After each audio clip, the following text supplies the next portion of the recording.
चलिए दोस्तों, आज जो हम देखेंगे वो प्राचीन भारत का इम्पोर्टेंट क्वेश्चन देखेंगे, जो आने वाले एग्ज़ाम की दृष्टि से काफ़ी ही महत्वपूर्ण प्रश्न है। चलिए शुरू करते हैं बिना देरी किए हुए। क्वेश्चन नंबर 1 में है, हड़प्पा सभ्यता का सर्वाधिक मान्यता प्राप्त काल है 2500 ईसा पूर्व से 1750 ईसा पूर्व। सिंधु घाटी की सभ्यता में घोड़े का अवशेष मिला सुरकोटदा से। सेल खड़ी पदार्थ का उपयोग मुख्य रूप से हड़प्पा काल के मुद्राओं के निर्माण में किया गया। हड़प्पा सभ्यता कांस्य युग की थी। सिंधु घाटी सभ्यता के घर ईंट से बनाए जाते थे। हड़प्पावासी कपास के उत्पादन में सर्वप्रथम थे। हड़प्पा सभ्यता का सर्वप्रथम खोजकर्ता दयाराम साहनी थे। सिंधु घाटी सभ्यता का पतन नगर बंदरगाह लोथल था। सिंधु घाटी सभ्यता अपने नगर नियोजन के लिए जानी जाती थी। हड़प्पा काल में एक उन्नत जल प्रबंधन प्रणाली का पता धौलावीरा में चलता है। हड़प्पा सभ्यता का खोज 1921 में की गई थी। हड़प्पा के मिट्टी के बर्तनों पर सामान्यतः लाल रंग का उपयोग किया जाता था। हड़प्पा एवं मोहनजोदड़ो के पुरातात्विक खुदाई के प्रभारी सर जॉन मार्शल थे। हड़प्पा सभ्यता के अंतर्गत हल से जोते हुए खेत का साक्ष्य कालीबंगा से मिला। सिंधु सभ्यता में बृहत स्नानागार मोहनजोदड़ो में प्राप्त किया गया। मोहनजोदड़ो से नृत्य मुद्रा वाली स्त्री का भी कांस्य मूर्ति मिला है। लोथल से युगल सावधान का साक्ष्य मिला। पूर्व वैदिक या ऋग वैदिक संस्कृति का काल 1500 ईसा पूर्व से 1000 ईसा पूर्व माना जाता है। उत्तर वैदिक संस्कृति काल 1000 ईसा पूर्व से 600 ईसा पूर्व माना जाता है। आर्य शब्द का शाब्दिक अर्थ है श्रेष्ठ या कुलीन होता है। वैदिक गणित शुल्ब सूत्र का महत्वपूर्ण अंग है। ऋग्वेद में प्राचीन वैदिक युग की संस्कृति के बारे में सूचना दी गई है। भारत के राजकीय में राजचिन्ह में प्रयुक्त होने वाला शब्द सत्यमेव जयते मुंडक उपनिषद से लिया गया है। ऋग्वैदिक आर्यों का मुख्य व्यवसाय पशुपालन था। भारतीय संगीत का आदि ग्रंथ सामवेद को कहा जाता है। प्रथम विधि निर्माता मनु है। ऋग्वेद के 10वें मंडल में शूद्र का उल्लेख पहली बार मिलता है। प्राणों की संख्या 18 है। इंद्र देवता के लिए ऋग्वेद में पुरंदर शब्द का प्रयोग हुआ है। शुल्ब सूत्र ज्यामिति विषय से संबंधित पुस्तक है। अष्टोमा सदगम है ऋग्वेद से लिया गया है। आर्य भारत में बाहर से आए और सर्वप्रथम पंजाब में बसे थे। ऋग्वेद का 9वां मंडल पूर्णतः सोम को समर्पित है। प्रसिद्ध 10 राजाओं का युद्ध दशराग युद्ध रोशनी नदी के तट पर लड़ा गया। आरंभिक वैदिक साहित्य में सर्वाधिक वर्णित नदी सिंधु है। अध्यात्म ज्ञान के विषय में नचिकेता और यम का संवाद कठोपनिषद में प्राप्त होता है। कपिल मुनि द्वारा प्रतिपादित दर्शन मत सांख्य दर्शन प्रणाली है। भारत के अतरंजी खेरा स्थल की खुदाई से लौह धातु के प्रचलन का प्राचीनतम प्रमाण मिले हैं। गायत्री मंत्र देवी सावित्री को संबंधित ऋग्वेद में मिलता है। प्राचीन भारत में निष्क से स्वर्ण आभूषण जाने जाते थे। योग दर्शन के प्रतिपादक पतंजलि है।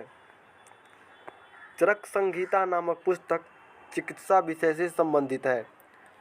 यज्ञ संबंधी विधि विधानों का पता यजुर्वेद से चलता है। प्राचीनतम व्याकरण अष्टाध्यायी के रचनाकार पाणिनि है। मत्स्य पुराण प्राचीनतम पुराण है। ऋग्वेद में सबसे पवित्र नदी सरस्वती माना गया है। ब्राह्मण ग्रंथ में सर्वाधिक प्राचीन शतपथ ब्राह्मण है। गोत्र व्यवस्था उत्तर वैदिक काल से प्रचलन में आई। मनु स्मृति मुख्यतः समाज व्यवस्था से संबंधित है। अथर्ववेद में जुदाई माया और वाशीकरण का वर्णन है। ऋग्वेद में अघन्य वध योग्य नहीं शब्द का प्रयोग गाय के लिए किया गया है। उत्तर वैदिक काल में प्रजापति देवता को सर्वोच्च स्थान प्राप्त है। गौतम बुद्ध का जन्म 563 ईसा पूर्व में लुम्बिनी, नेपाल में हुआ था। जहाँ तक साहित्य बुद्ध के विभिन्न जन्मों के कथाओं के विषय में है। त्रिपिटक बौद्ध धर्म का ग्रंथ है। बुद्ध ने कुशीनगर में महापरिनिर्वाण यानी मृत्यु प्राप्त किया। बुद्ध की मृत्यु के बाद प्रथम बौद्ध संगति की अध्यक्षता महाकश्यप ने किया। राजगिरी नगर में प्रथम बौद्ध संगति सभा आयोजित की गई। मिलिंद पन्हो राजा मिलिंद और नागसेन बौद्ध भिक्षु के मध्य संवाद रूप में है। बौद्ध धर्म तथा जैन धर्म दोनों ही कर्म तथा पुनर्जन्म सिद्धांत पर विश्वास करते हैं। तृतीय बौद्ध संगति पाटलिपुत्र में आयोजित की गई थी। कनिष्क के शासनकाल में चतुर्थ बौद्ध संगति सभा कुंडलवन कश्मीर में आयोजित की गई थी। गौतम बुद्ध के गुरु आलार कलाम थे। बुद्ध में वैराग्य भावना बूढ़ा, रोगी, मृत, सन्यासी, चार दृश्य के कारण बलवती हुई। बुद्ध ने सर्वाधिक उपदेश श्रावस्ती में दिए। भारत में सबसे बड़ा बौद्ध स्तूप सांची में स्थित है। धर्मपाल ने बौद्धों के लिए विख्यात विक्रमशिला विश्वविद्यालय की स्थापना की थी। बौद्ध ग्रंथ पिटकों की रचना पाली भाषा में की गई थी। कश्मीर में कनिष्क के शासनकाल में जो बौद्ध संगति आयोजित हुई थी उसकी अध्यक्षता वसुमित्र ने की थी। गौतम बुद्ध ने अपना प्रथम उपदेश सारनाथ में दिया था। बौद्ध धर्म ग्रहण करने वाली पहली महिला महाप्रजापति गौतमी थी। सिद्धार्थ को ज्ञान प्राप्ति बोधगया में हुई थी। सारनाथ में बुद्ध का प्रथम प्रवचन धर्मचक्र परिवर्तन कहलाता है। सर्वप्रथम शून्यवाद या शून्यता का सिद्धांत का प्रतिपादन करने वाला बौद्ध दार्शनिक का नाम नागार्जुन है। महावीर स्वामी का जन्म कुंडग्राम में हुआ था। महावीर का जन्म ज्ञानत्रिक क्षत्रिय गोत्र में हुआ था। महावीर की माता का नाम त्रिशला थी। महावीर का मूल नाम वर्धमान था। महावीर की मृत्यु पावापुरी में हुई थी। जैनियों के पहले तीर्थंकर ऋषभदेव थे। जैन परंपरा के अनुसार जैन धर्म में कुल 24 तीर्थंकर हुए। जैन समुदाय को श्वेतांबर संप्रदाय के संस्थापक स्थूलभद्र थे। जैन तीर्थंकर पार्श्वनाथ द्वारा प्रतिपादक 4 महाव्रतों में महावीर स्वामी ने 5वें महाव्रत के रूप में ब्रह्मचर्य को जोड़ा। भगवान महावीर का प्रथम शिष्य जमाली था। त्रिरत्न सिद्धांत, सम्यक धारणा, सम्यक चरित्र, सम्यक ज्ञान जैन का महिमा है। दिलवारा के जैन मंदिर का निर्माण चालुक्य या सोलंकियों ने करवाया था। जैन साहित्य को आगम कहा जाता है। जैन ग्रंथ कल्पसूत्र के रचयिता भद्रबाहु है। अनेकांतवाद जैन धर्म के करोड़ केंद्रीय सिद्धांत व दर्शन है। प्रथम जैन सभा का आयोजन पाटलिपुत्र में हुआ था। द्वितीय जैन महासभा का आयोजन वल्लभी में हुआ था। आजीवक संप्रदाय के संस्थापक मखल्ली गोसाल थे। प्राचीन भारत में पहला विदेशी आक्रमण ईरानी द्वारा किया गया था। सिकंदर ने भारत पर 326 ईसा पूर्व में आक्रमण किया। उदयीन ने गंगा एवं सोन नदी के संगम पर पाटलिपुत्र नामक नगर स्थापना की। मगध की प्रथम राजधानी गिरिब्रिज या राजगृह थी। 16 महाजनपद की सूची अंगुत्तर निकाय में उपलब्ध है। मगध का राजा घनानंद सिकंदर महान का समकालीन था। सिकंदर के आक्रमण के समय उत्तर भारत पर नंद राजवंश का शासन था। अभिलेखीय साक्ष्य से प्रकट होता है कि नंद राजा के आदेश से कलिंग में एक नहर खोदी गई थी। डिरियस पहला ईरानी शासक था जिसने भारत के कुछ भाग को अपने अधीन किया। विश्व का पहला गणतंत्र वैशाली में लिच्छवी द्वारा स्थापित किया गया। मौर्य साम्राज्य का स्थापना चंद्रगुप्त मौर्य द्वारा की गई थी। मौर्य साम्राज्य में प्रचलित मुद्रा का नाम पन था। मौर्य सम्राट अशोक, जिसका नाम देवनाम प्रियदर्शी भी था, कौटिल्य, चाणक्य, चंद्रगुप्त मौर्य का प्रधानमंत्री था। कलिंग विजय के उपरांत अशोक महान ने बौद्ध धर्म का अंगीकार कर लिया था। बिंदुसार ने विद्रोहियों को कुचलने के लिए अशोक के तक्षशिला भेजा था। मेगास्थनीज ने भारतीय समाज को 7 श्रेणियों में विभाजित किया था। कौटिल्य के अर्थशास्त्र में राजनीतिक नीतियों पर प्रकाश डाला गया है। बराबर गया जिले के गुफाओं का उपयोग आजीविकों ने आश्रय गृह के रूप में किया। नंद वंश के पश्चात मगध पर मौर्य राजवंश ने शासन किया। मेगास्थनीज की पुस्तक का नाम इंडिका है।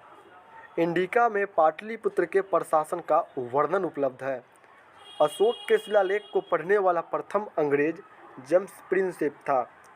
प्राचीन भारत का वह प्रसिद्ध शासक चंद्रगुप्त मौर्य था जिसने अपने जीवन का अंतिम दिनों में जैन धर्म को अपना लिया। कलिंग युद्ध के विजय तथा क्षत्रियों का वर्णन अशोक शिलालेख 13वें में है। प्रसिद्ध यूनानी राजदूत मेगास्थनीज भारत में चंद्रगुप्त मौर्य के दरबार में आया था। कौटिल्य द्वारा रचित अर्थशास्त्र 15 अधिकरणों में विभाजित है। अशोक ने श्रीलंका में बौद्ध धर्म के प्रचार हेतु महेंद्र और संघमित्रा को भेजा था। अशोक ने मानसेहरा पाकिस्तान एवं शहबाजगढ़ी पाकिस्तान से प्राप्त बृहत शिलालेख में खरोष्टी भाषा का प्रयोग किया है। अंतिम मौर्य सम्राट बिरहिदर्थ की हत्या कर पुष्यमित्र शुंग ने स्थापना की है। सातवाहन आंध्र सातवाहन वंश का संस्थापक सीमुख था। कुषाण शासक कडफिसस द्वितीय ने सर्वप्रथम स्वर्ण मुद्राएं जारी की। भारत में प्रथम बार सैनिक शासन ग्रीक द्वारा व्यवहार में लाया गया। ईसा पूर्व दूसरी सदी के प्रारंभ में उत्तरी अफगानिस्तान से स्थापित बैक्ट्रिया भारत यूनानी राज्य था। सर्वप्रथम रोम के साथ तमिल एवं चेरों का व्यापार आरंभ हुआ था। कुषाण काल के दौरान मूर्ति कला की गंधार शैली भारत ग्रीक यूनानी शैली का मिश्रण है। रोम साम्राज्य के अनुसरण पर कुषाण वंश के शासकों ने कैसर या सीजर की उपाधि ग्रहण किया। प्राचीन भारत में कुषाणों ने नियमित रूप से सोने के सिक्का चलाए। बुद्ध की खड़ी प्रतिमा कुषाण काल में बनाई गई। उत्तरी तथा उत्तरी पश्चिमी भारत में सर्वाधिक संख्या में तांबे का सिक्का को कुषाण ने जारी किया था। विक्रम संवत 57 ईसा पूर्व से प्रारंभ हुआ। सातवाहन शासकों की राजकीय भाषा प्राकृत थी। चरक कनिष्क के राज्य चिकित्सक थे। तक्षशिला के प्रसिद्ध स्थल होने के कारण गंधार कला था। भारत में सर्वप्रथम स्वर्ण मुद्राएं इंडो बैक्टीरियन ने चलाई। सातवाहन वंश के शासकों ने ब्राह्मण एवं बौद्ध भिक्षुओं को करमुक्त भूमि या गांव भूमि दान देने की आरंभ किया। शक संवत का प्रारंभ सम्राट कनिष्क के शासनकाल में 78 ईस्वी में हुआ था। संगम युग में उड़ैउर कपास के व्यापार के लिए विख्यात था। तुल्कपियम ग्रंथ व्याकरण और काव्य से संबंधित है। पांड्य संगम युगीन राज्य के संरक्षण में 3 संगमों का आयोजन किया गया था।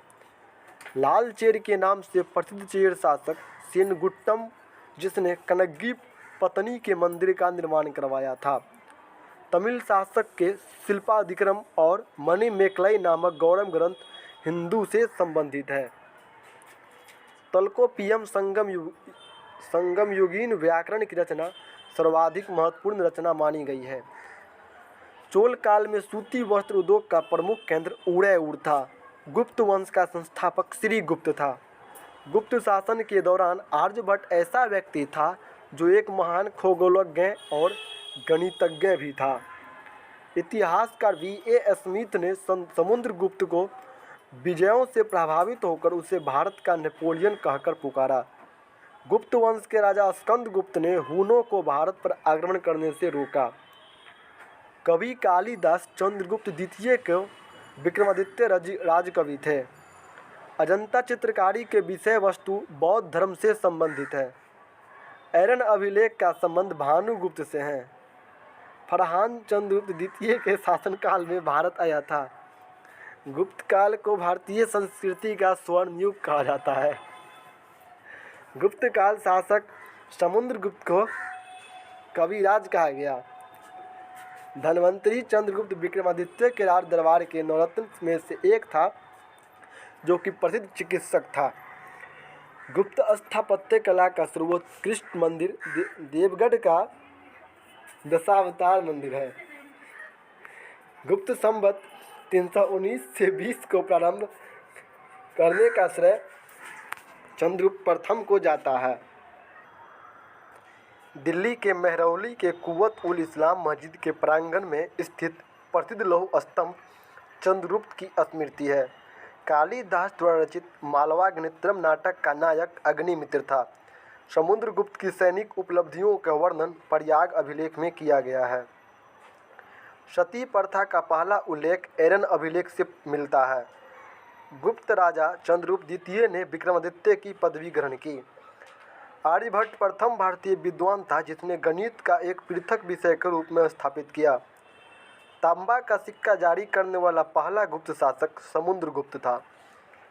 पुष्यभूति वंश के सबसे प्रतापी राजा हर्षवर्धन था। हर्षवर्धन के समय में चीनी यात्री हेनसांग भारत आया। हर्षवर्धन को द्वितीय अशोक कहा जाता है। बाणभट्ट हर्षवर्धन के राज दरबारी कवि थे। चालुक्य शासक पुलकेशिन द्वितीय ने नर्मदा नदी के किनारे हर्षवर्धन को परास्त किया था। हर्ष को शीलादित्य के नाम से भी जाना जाता है। सम्राट हर्षवर्धन ने 2 महान धार्मिक सम्मेलन का आयोजन कन्नौज व प्रयाग में किया था। नागानंद रत्नावली एवं प्रियदर्शिका नाटक के नाटककार हर्षवर्धन था। भारत में हेनसांग के याद के कारण मुख्य कारण सीयू की रचना है। हेनसांग ने हर्षवर्धन को शीलादित्य कहा है। हर्षचरित बाणभट्ट द्वारा लिखी गई पुस्तक है। शून्य का खोज आर्यभट्ट ने किया। चार्ल्स विल्किंस ने सर्वप्रथम भागवत गीता का अंग्रेजी में अनुवाद किया था। काव्य शैली की प्राचीनतम नमूना रुद्रदामन के अभिलेख में मिलता है।